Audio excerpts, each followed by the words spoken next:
Hi అందరికి good evening. నేను మీ Prabhas, explore segment page admin ని. ఒక స్టూడెంట్ లైఫ్ లో ఒక ప్రాజెక్ట్ అనేది ఎంత నీడ్, ఈ పేజ్ ఆ స్టూడెంట్స్ ఎలా యూజ్ అవుతుంది అనేది మనం ఈరోజు చూద్దాం. ప్లస్ బిజినెస్ మ్యాన్స్ కి ఎలా నీడ్ చూద్దాం. ఫస్ట్ ఆఫ్ ఆల్, ఒక స్టూడెంట్ లైఫ్ లో ఒక ఫైనల్ ఇయర్ స్టూడెంట్ కి, అది ఇదర్ డిప్లొమా కానీ బీటెక్ కానీ డిగ్రీ కానీ, వాళ్ళ ఫైనల్ ఇయర్ లో ఒక ప్రాజెక్ట్ అనేది టేక్ ఓవర్ చేస్తుంది అనమాట. సో అలాంటప్పుడు మీరు don't feel nervous.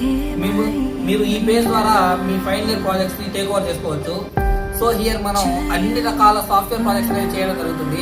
From starting to ending వరకు, ఫ్రమ్ స్క్రాచ్ టు ఎండింగ్. మీరు ప్రాజెక్ట్ టేక్ ఓవర్ చేసినప్పటి నుండి టిల్ ఎండింగ్ వరకు మొత్తం మేము చేసుకుంటాం. కోడ్ ఇన్స్టాలేషన్ కానీ, పీపీటీ కానీ, కోడ్ ఎక్స్ప్లెనేషన్ కానీ, సో మొత్తం డాక్యుమెంటేషన్ సహా మేము చూసుకుంటాం. అండ్ బిజినెస్ మ్యాన్స్ ఎలా యూజ్ అవుతుందంటే, మీకు కావాల్సిన టైప్ లో ఒక వెబ్సైట్ అనేది డిజైన్ చేయడం జరుగుతుంది. సో మీ నీడ్స్ తగినట్టుగానే విత్ లో బడ్జెట్ తో బడ్జెట్ ఫ్రెండ్లీగా వెబ్సైట్స్ అనేది డిజైన్ చేయడం జరుగుతుంది. సో ఎవరికైనా వెబ్సైట్స్ కానీ లేదా ఫైనల్ ప్రాజెక్ట్స్ కానీ నీడ్ అయితే మా పేజ్ ని ఫాలో చేసి జస్ట్ ఒక మెసేజ్ చేస్తే మా టీం మిమ్మల్ని అప్రోచ్ అవుతారు. సో విత్ ఇన్ టైమ్ లో మనం సార్ట్ అవుట్ చేసుకొని మీ యొక్క నీడ్స్ తగినట్టు మనం డిజైన్ చేసుకోవచ్చు. Okay, thank you.